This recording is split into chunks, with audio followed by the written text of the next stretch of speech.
So guys, suppose we are trying to make a frame by frame animation, and for that we need to use our onion screen. To enable onion screen, click on this button. The frames after the current frame are in green and the previous frames are in blue.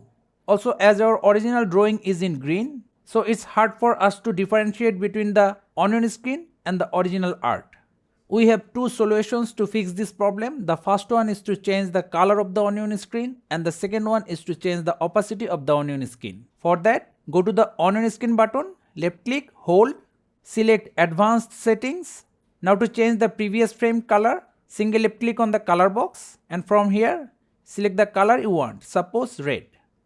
And for future frames or the frames after the current frame, same, single left click, select the color you want. Then we have the opacity. Let's change the value to like 40. Seems like okay for us. Close the panel and we are done. So guys, that's how easily we can change the onion screen color and opacity in Adobe Animate. Thank you guys for watching. Have a good day.